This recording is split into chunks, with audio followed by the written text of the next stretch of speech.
Welcome to our online gathering of the Unitarian Universalist Church of Little Rock. My name is Rebecca Retzel. I'm a member of the church, and I am very happy to be back with you after a little bit of a summer break. Whoever you are and wherever you are, we are so glad that you have chosen to worship with us today.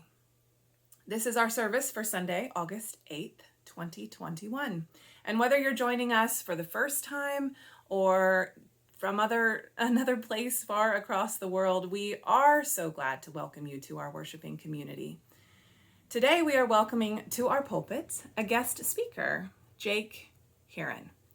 Jake, also known as Little Shell as an indigenous UU, is joining us. He originally grew up in Austin, Texas, and then moved to Tacoma, Washington, both for military and for college.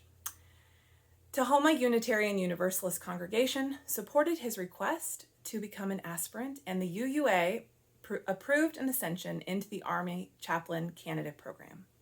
Jake is a 2021 graduate of the Buddhism and Interreligious Engagement Program at Union Theological Seminary in the city of New York. We are so glad to have him in our pulpit today. If you would like to learn more about our church, we would love to connect with you. And if you've been tuning in for a while and feel like UUCLR might be your spiritual home, we would love to hear from you. You can be in touch with us via email at uuclr@uuclr.org. Our service will begin shortly.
Our opening words come from Susan Gale.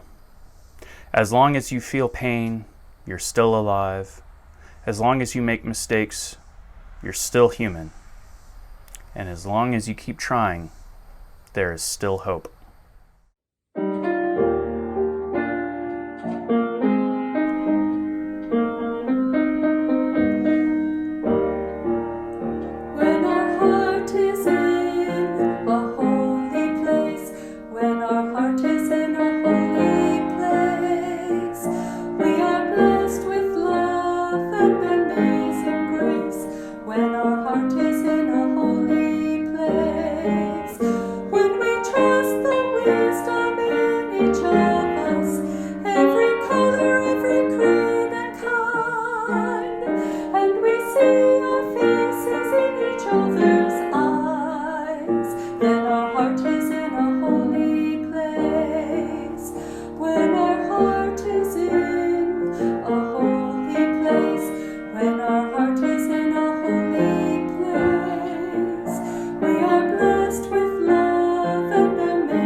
And we hear our voices in each other.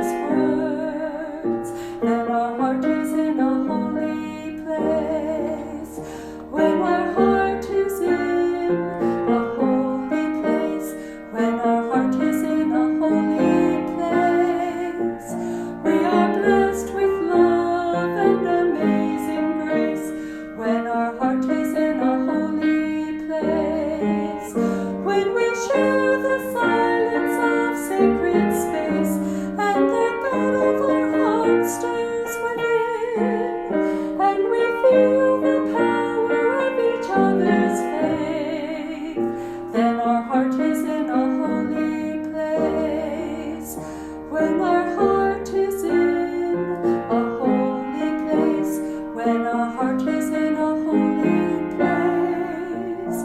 We are blessed with love and amazing grace, when our heart is in a holy place, when our heart is in a holy place.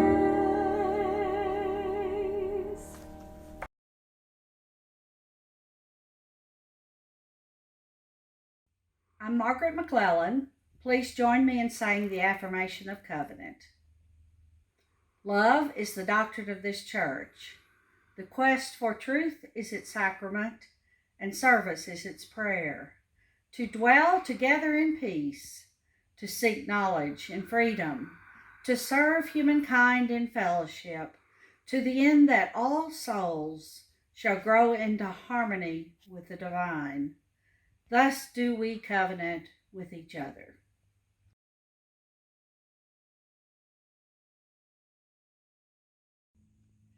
In the mystery of life about us, there is light. It gives us a place to be, to grow, to rejoice together. It opens the pathways to love. In this place of friendship, there is freedom. Let the light that we kindle go before us, strong in hope, wide in goodwill, inviting the day to come.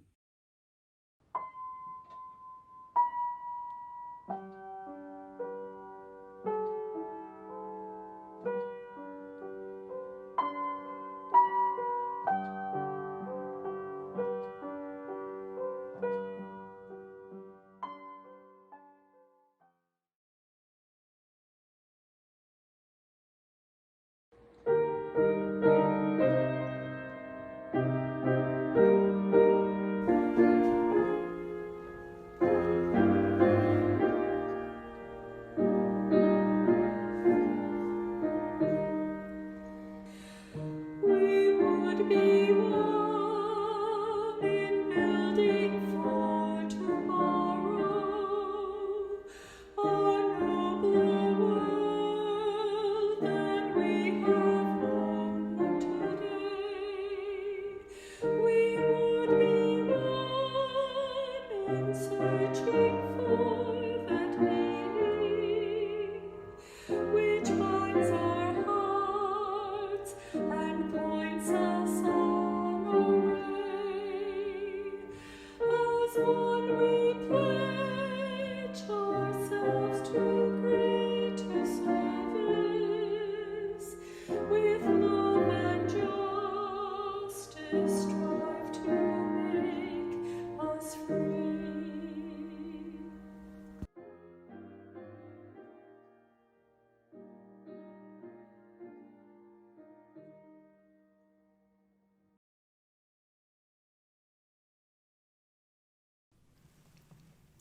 Our words for meditation today are from the prayer attributed to St. Francis. This is our reading number 702 in Singing the Living Tradition.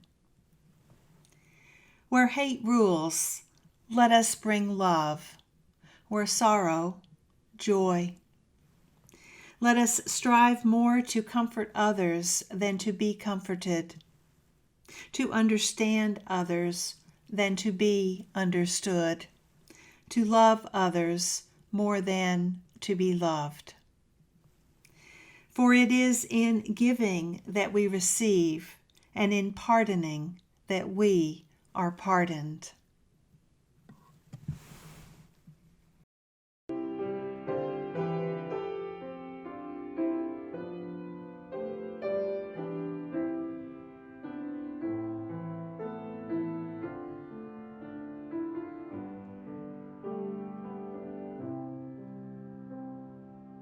Spirit of life, come unto me.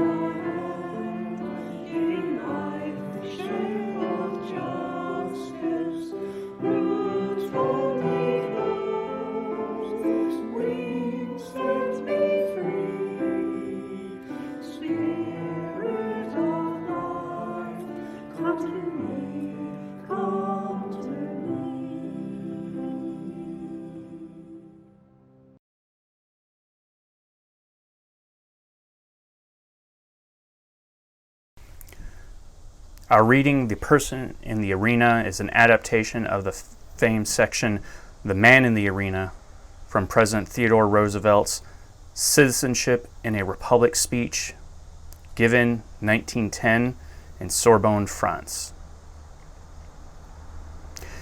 It is not the critic who counts, not the person who points out how the strong person stumbles, or where the doer of deeds could have done better.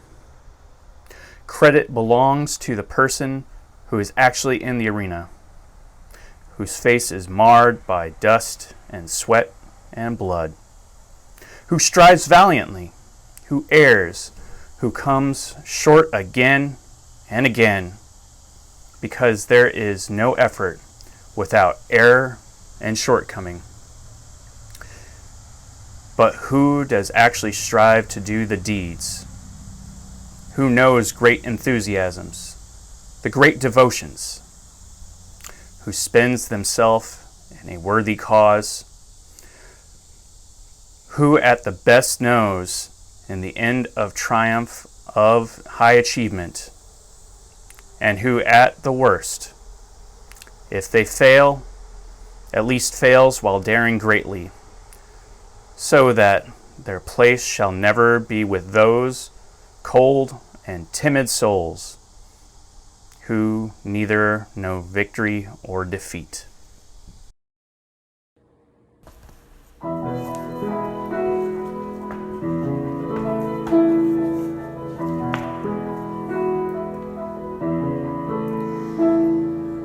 Far below me I feel no motion, standing on these mountains and plains, far away from the rolling ocean. Still my dry land heart can say, I've been sailing all my life now, never harbor or port have I known. The wide universe is the ocean I travel, and the earth is my blue boat home.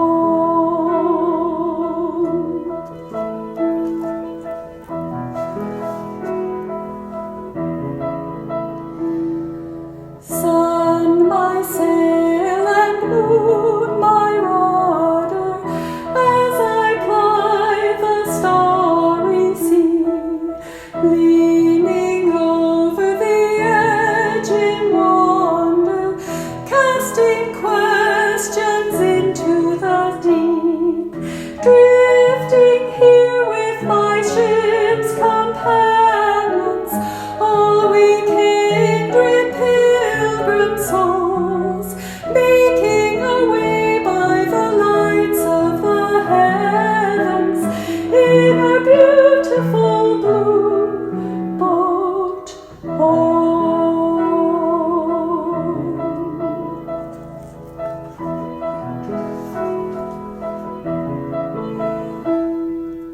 I give thanks to the waves upholding me, hail the great winds urging me on, greet the infinite sea before me, sing the sky my sailor's song. I was born upon the fathoms, neither harbor or port have I known. The wide universe is the ocean I travel, and the earth is my blue boat home.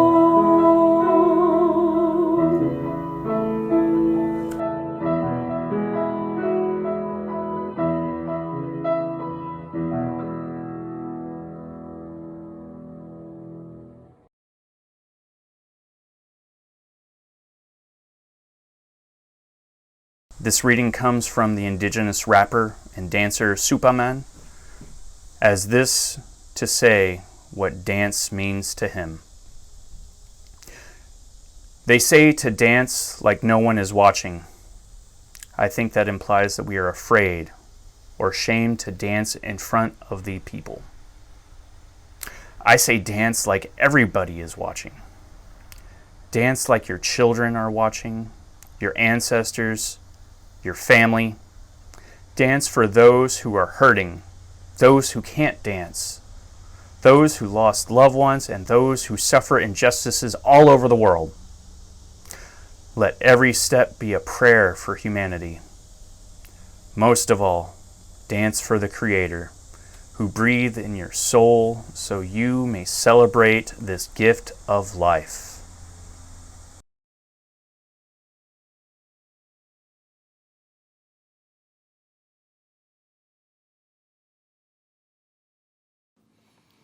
Freedom is coming, freedom is coming, freedom is coming, oh yes, I know. Freedom is coming, freedom is coming, freedom is coming, oh yes, I know. Freedom is coming, freedom is coming, freedom is coming, oh yes, I know. Freedom is coming, freedom is coming, freedom is coming, oh yes, I know. Freedom is coming, freedom is coming, freedom is coming, oh yes, I know.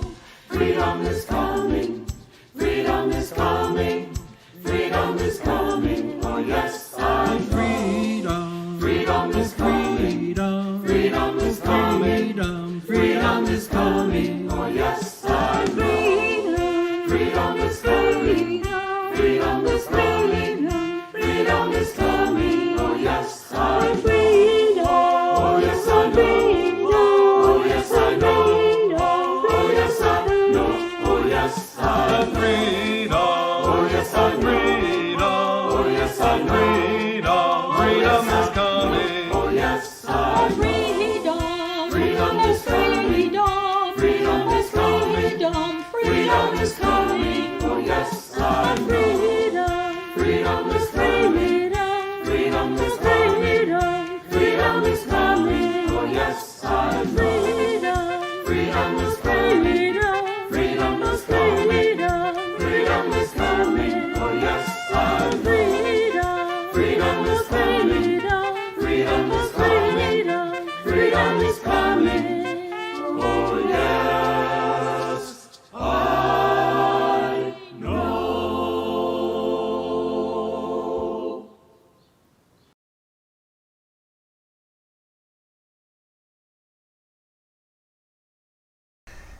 Once again, the Olympics are upon us, and we are watching with fervor to see people accomplish things that will amaze us. Things that some of us could never do in our wildest dreams. And that is before they even get to the medal round. However, a critique has swept the internet regarding the performance, or rather non-performance, of one of the world's top athletes.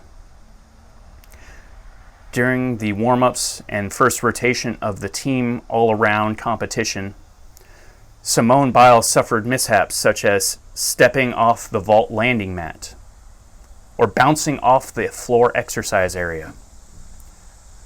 When she pulled out of the competition citing health concerns, mental health specifically, opinions appeared online and on TV screens faster than Usain Bolt can sprint. These individuals, many overwhelmingly unfamiliar with the intricacies of sports competitions, or even just how dangerous they can actually be, railed on about how young people require safe spaces because they are snowflakes and cannot deal with the harshness of the real world, and that words make them uncomfortable. These individuals misunderstand what my generation has actually asked for. Yes, we are asking, and in many cases demanding, a safe space. But comfortable is not explicitly in our request. In fact, I would challenge you that many places in the history of this world have been safe without being comfortable. The most extreme example that I can come up with is a bivouac during active combat. The entire platoon is pulling security. Theoretically, they are safe, but that situation is far from comfortable. Marines during my grandfather's time did this while suffering the physical impairment of frostbite during World War II. My parents' generation did this while sleeping in puddles and contracting malaria in East Asia. In these and many other engagements, people have endured great discomfort to ensure safety.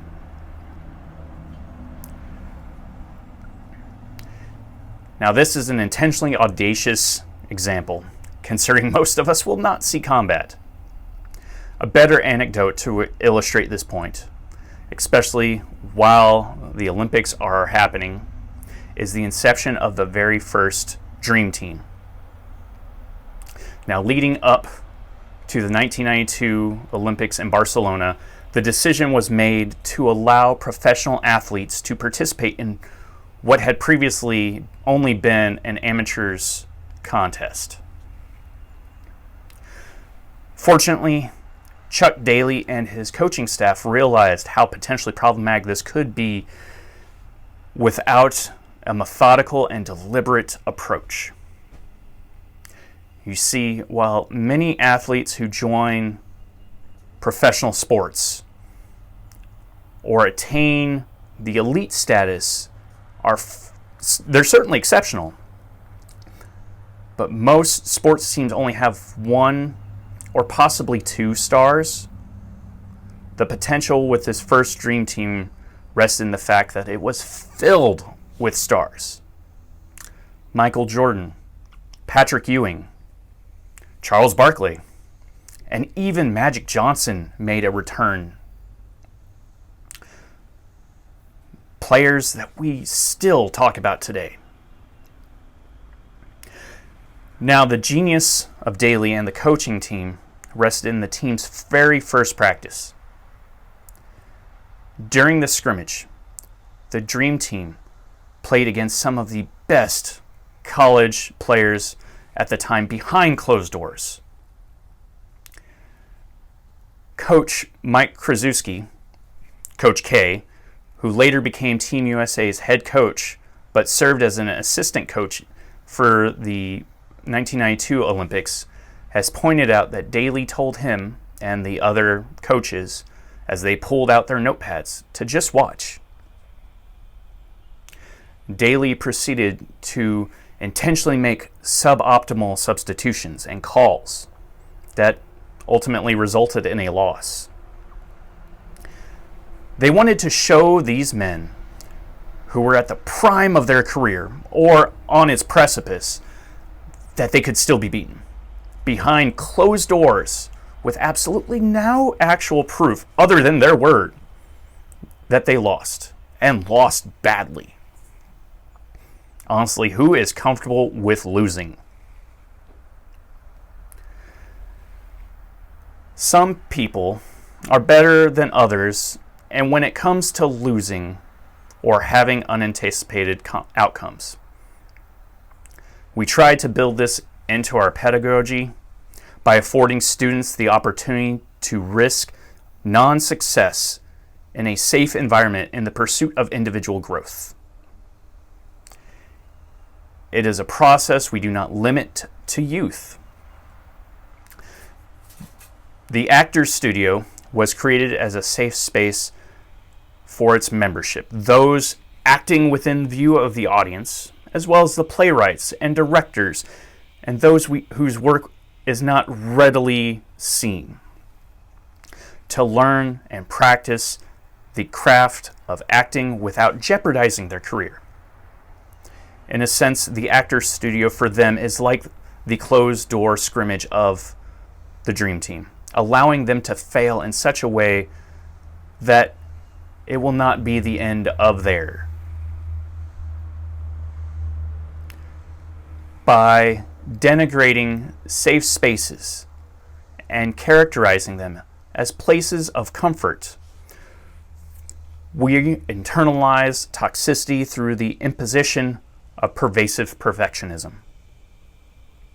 Once these individuals begin to be attributed as superhuman, there is intense focus on super, and it's to the detriment of their humanity. We create a spectacle when Tom Daly knits in the stands while he is not diving. Simone Biles falling is a reminder that in spite of her greatness, she is still human. No amount of training or practice can fully remove the human factor. It only reduces the likelihood of its impact when the clock is running.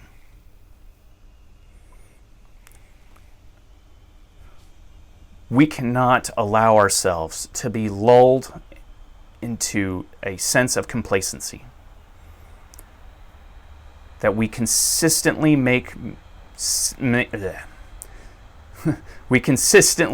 mistake safety for comfort. As we metabolize this, the quality of life within our institutions and our communities begins to stagnate, even wither. Thus, it should be no surprise when we look around a room year after year, decade after decade, to see the same faces, or even just less faces. We need to cultivate a place where it is safe to be uncomfortable. Where I will encourage you to grow comfortable is with your own humanity. We are all human. Nunjwe and Amen.